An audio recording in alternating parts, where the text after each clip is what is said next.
Hello everybody, I am Rajendra Kumar और आप देख रहे हैं आपका अपना चैनल physics.edu.rajendra। चैनल को लाइक भी कीजिए और सब्सक्राइब भी कीजिए, ये आपका अपना चैनल है।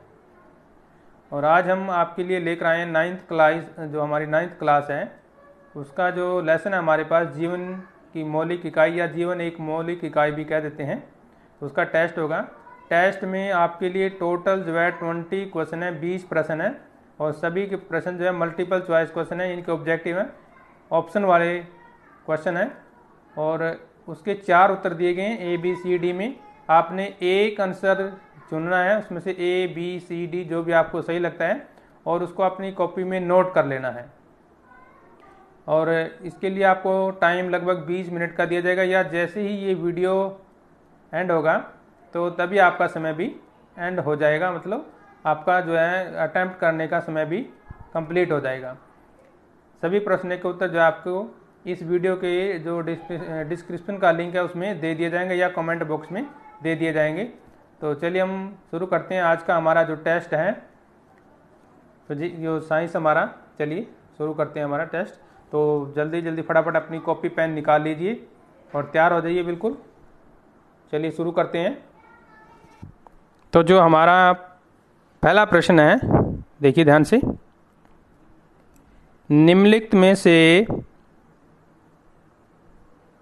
किसे क्रिस्टल के रूप में बनाया जा सकता है? ऑप्शन में ए जीवाणु, या अमीबा, विषाणु या शुक्राणु। इनमें से एक आंसर आपने लिखना है। जैसे अगर ए आंसर सही है तो आप सिर्फ ए लिखेंगे, और बी ठीक है तो बी लिखेंगे, और सी ठीक है तो सी लिखेंगे, डी सही है तो आप डी लिखेंगे। सिर्फ आपने एक ही आंसर लिखना है। तो फटाफट सोचिए और आंसर दीजिए। चलिए फटाफट, आपने आंसर लिख लिया होगा। तो चलिए हम अब नेक्स्ट क्वेश्चन पर चलते हैं। हमारा नेक्स्ट क्वेश्चन क्या है? यदि आप आंसर देने में तो आपको थोड़ा टाइम लग रहा है तो आप जो है वीडियो पॉज करके आंसर को सोच सकते हैं और लिख सकते हैं आसानी से। तो नेक्स्ट क्वेश्चन हमारा सेकंड क्वेश्चन, कोशिका फूल जाएगी, जो कोशिका होती है वो फूल जाएगी, वो कैसे? नंबर 1, कोशिका के भीतर जल के अणुओं की सांद्रता उसके बाहर चारों ओर उपस्थित जल के अणुओं की सांद्रता से अधिक हो। बी, कोशिका के बाहर चारों ओर उपस्थित जल के अणुओं की सांद्रता कोशिका के भीतर जल के अणुओं की सांद्रता से अधिक हो। सी, कोशिका के भीतर तथा उसके बाहर के जल के अणुओं की सांद्रता समान हो।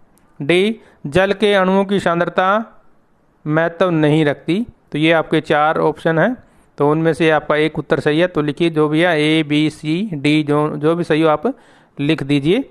तो हम जल्दी अब नेक्स्ट क्वेश्चन पर चलने वाले हैं। तो सोचिए, आप अपना क्वेश्चन लिख दीजिए। यदि आपको सोचने में टाइम लग रहा है तो आप वीडियो पॉज कर सकते हैं। नेक्स्ट क्वेश्चन पे हम चलते हैं। गुणसूत्र बने होते हैं नंबर ए डीएनए से, बी प्रोटीन से, सी डीएनए एवं प्रोटीन से, और लास्ट का हमारा आरएनए से। तो इनमें से एक उत्तर सही है। आपने कोई सा एक आंसर लिखना है, जो उत्तर सही है सिर्फ उसी को आपने लिखना है। क्वेश्चन नंबर डालते जाएंगे और उसका आंसर लिखते जाएंगे। अगर आप चाहें तो क्वेश्चन का आंसर पूरा भी लिख सकते हैं, जैसे प्रोटीन से ऐसे भी लिख सकते हैं, या डीएनए से, लेकिन आप उसका ए बी सी डी जरूर लिखेंगे जो उसमें दिया गया है। चलिए हम 4th क्वेश्चन पर चलते हैं। तो इनमें से कौन सा कार्य राइबोसोम का नहीं है? नंबर 1, यह प्रोटीन अणुओं के निर्माण में सहायता करता है। नंबर 2, यह एंजाइमों के निर्माण में सहायता करता है। नंबर 3, यह हार्मोनों के निर्माण में सहायता करता है। नंबर 4, यह मंड यानी कि जो स्टार्च बोलते हैं जिसको, अणुओं के निर्माण में सहायता करता है। तो उत्तर में हमारे तो कोई से 2 हैं ऊपर वालों में से, या तो पहला या दूसरा ए में, या फिर हमारे पास हो सकता है दूसरा और तीसरा इनमें से, या फिर तीसरे नंबर पे हो सकता है तीसरा या चौथा दोनों में से, या चौथा और पहला इनमें से। तो इनमें से हमारा एक आंसर है हमारे पास। कोई सा भी ए बी सी डी आपने जो लिखना है लिख दीजिए और कॉपी पर फटाफट नोट करते रहिए। तो आपने सोच लिया होगा। चलिए अब हम नेक्स्ट क्वेश्चन पर चलते हैं। 5th क्वेश्चन, इनमें से किसका संबंध अंतर्द्रव्यी जालिका से नहीं है? नंबर 1, यह केंद्रक एवं कोशिका द्रव्य के बीच प्रोटीन के लिए अभिगमन चैनल की तरह कार्य करता है। बी पे, यह कोशिका के विभिन्न क्षेत्रों के बीच पदार्थों को पहुंचाता है। सी, यह ऊर्जा उत्पादन का स्थल भी हो सकती है। ये ऊर्जा है, ऊर्जा लिखा हुआ है, सॉरी ऊर्जा है, ये ऊर्जा उत्पादन का स्थल भी हो सकती है। डी, यह कोशिका की कुछ जैव रासायनिक क्रियाओं का स्थल हो सकती है। तो इन चारों में से एक आंसर जो आपका सही है, जो आपका आंसर सही हो उसको आप लिख दीजिए। चलिए हम नेक्स्ट क्वेश्चन की ओर बढ़ते हैं। अगर आप जल्दी नहीं आंसर दे पा रहे तो आप जो है वीडियो को पॉज करके भी इसको कंप्लीट कर सकते हैं। नेक्स्ट क्वेश्चन हमारा 6th क्वेश्चन। प्रासन की कुछ परिभाषाएं नीचे दी गई हैं, इनको सावधानी से पढ़िए और सही परिभाषा चुनिए। पहली परिभाषा क्या है हमारी? अर्ध पारगम्य झिल्ली से होकर जल के अणुओं का अधिक सांद्रता वाले क्षेत्र से निम्न सांद्रता वाले क्षेत्र की ओर जाना।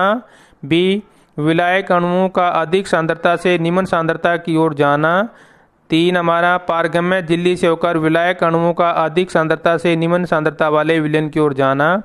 चौथा, अर्ध पारगम्य झिल्ली से होकर विलय अणुओं का निम्न सांद्रता वाले विलयन से अधिक सांद्रता वाले विलयन की ओर जाना। तो ये 4 आंसर दिए गए हैं, उनमें से आपका एक आंसर सही है, तो फटाफट लिख डालिए अपना। चलिए अब चलते हैं हम नेक्स्ट क्वेश्चन की ओर। पादप कोशिका में जीव द्रव्य व कंचन को इस तरह से परिभाषित किया जाता है। अल्प प्रासारी माध्यम में परद्रव्य झिल्ली का टूटना यानी कि लयन। अल्प प्रासारी माध्यम में कोशिका द्रव्य का सिकुड़ना, केंद्रक द्रव्य का सिकुड़ना, और लास्ट में इनमें से कोई नहीं। तो इन चारों में से एक आंसर आप छांटिए, फटाफट सोच लीजिए। चलिए अब हम चलते हैं जो अपना नेक्स्ट क्वेश्चन है 8th क्वेश्चन पे। निम्नलिखित में से किसके चारों ओर एकल झिल्ली का आवरण होता है? माइटोकॉन्ड्रिया में, बी राजधानी, सी लाइसोसोम, और 4 लवक यानी कि डी हमारा लवक। तो इनमें से आंसर लिखिए आपका जो भी है, ए बी सी डी। तो अब चलते हैं हम नेक्स्ट क्वेश्चन की ओर। नेक्स्ट क्वेश्चन, तो वाक्य पढ़िए ध्यान से, क्या लिखे गए हैं। नंबर 1, और वाक्य पढ़कर इनमें से गलत छांटना आपने जो गलत है। पहला, गाल्जी उपकरण लाइसोसोम के बनने में शामिल होता है। केंद्रक माइटोकॉन्ड्रिया एवं लवक में डीएनए होता है, इसलिए ये अपनी संरचनात्मक प्रोटीन बनाने में समर्थ है। सी, माइटोकॉन्ड्रिया को कोशिका का पावर हाउस कहा जाता है क्योंकि इनमें एटीपी का उत्पादन होता है। डी, कोशिका द्रव्य को परद्रव्य भी कहा जाता है। तो नेक्स्ट क्वेश्चन आप नोट कर लीजिए। चलते हैं नेक्स्ट क्वेश्चन की ओर जो हमारा 10th क्वेश्चन है। चलिए इसमें भी हमने सही वाक्य को ढूंढना है। लाइसोसोम पहला है, भरे हुए एंजाइम रुक्ष अंतर्द्रव्यी जालिका से बने होते हैं यानी कि RER। बी, रुक्ष अंतर्द्रव्यी जालिका एवं चिकनी अंतर्द्रव्यी जालिका क्रमशः लिपिड एवं प्रोटीन से बनी होती है। सी, अंतर्द्रव्यी जालिका का कोशिका झिल्ली को नष्ट होने से संबंध होता है। लास्ट हमारा, यूकेरियोटिक केंद्रक के केंद्रक द्रव्य में केंद्रक काब का होता है। चलिए अब नेक्स्ट क्वेश्चन की ओर अपना जो 11th क्वेश्चन है। कौन सा कोशिकांग कोशिका के अंदर विषैले पदार्थ एवं औषधि को आविष रहित करने में मुख्य भूमिका निभाता है? पहला गाल्जी का उपकरण हो गया, लाइसोसोम, फिर हो गया हमारा चिकनी अंतर्द्रव्य जालिका, और रसधानी। इनमें से एक आंसर आपका सही है, तो आंसर लिखिए आपका ए बी सी डी जो भी है। चलिए हम अब नेक्स्ट क्वेश्चन की ओर चलते हैं। हमारा जो 12वां क्वेश्चन है, कोशिका झिल्ली निर्माण के लिए आवश्यक प्रोटीनों एवं लिपिड का उत्पादन निम्नलिखित द्वारा किया जाता है। रुक्ष अंतर्द्रव्यी जालिका, गाल्जी उपकरण, कोशिका झिल्ली, माइटोकॉन्ड्रिया। तो इनमें से एक आंसर आपका लिखिए फटाफट। चलिए अब चलते हैं हम नेक्स्ट क्वेश्चन की ओर। प्रोकैरियोट का अपरिभाषित केंद्रक क्षेत्र क्या कहलाता है? नंबर 1 केंद्रक, केंद्रिका, न्यूक्लिय कमल, केंद्र काप। तो चलिए अब हम नेक्स्ट क्वेश्चन की ओर चलते हैं। आपने ये क्वेश्चन लिख लिया होगा, तो चलिए नेक्स्ट क्वेश्चन हमारा 14। कोशिका अंगक जो सरल शर्करा को जटिल शर्करा में बदलने में सहायक है? अंतर्द्रव्य जालिका, राइबोसोम, लवक, गाल्जी उपकरण। इनमें से 4 में से एक उत्तर सही है, तो आप अपना फटाफट आंसर लिखिए। अब चलेंगे हम नेक्स्ट क्वेश्चन की ओर। 15 क्वेश्चन, निम्नलिखित में से कौन सा रसदानी का कार्य नहीं? संग्रहण करना, कोशिका को स्फीति एवं दृढ़ता प्रदान करना, अपशिष्ट उत्सर्जन और गमन। ये 4 ऑप्शन है, एक ऑप्शन लिख दिए ABCD, जो भी आपका सही है। अब चलते हैं हम अपना नेक्स्ट क्वेश्चन 16वां क्वेश्चन। अमीबा जिस प्रक्रिया के द्वारा भोजन प्राप्त करता है उसको क्या बोलते हैं? बहिकोशिकता, अंतःकोशिकता, परद्रव्यलयन, बहिकोशिकता एवं अंतःकोशिकता दोनों। अब चलते हैं हम नेक्स्ट क्वेश्चन जो हमारा 17 क्वेश्चन है। निम्नलिखित में से किसकी कोशिका भित्ति सेलुलोज से नहीं बनी? जीवाणु, हाइड्रिला, आम्रवृक्ष, कैक्टस। तो आंसर लिखिए अपना ABCD, जो भी सही है आपका। अब चलते हैं हम नेक्स्ट क्वेश्चन जो हमारा 18वां क्वेश्चन है। सिल्वर नाइट्रेट का घोल किसी एक के अध्ययन में इस्तेमाल होता है? कौन सा इनमें से? अंतर्द्रव्य जालिका, गाल्जी उपकरण, केंद्रक और माइटोकॉन्ड्रिया।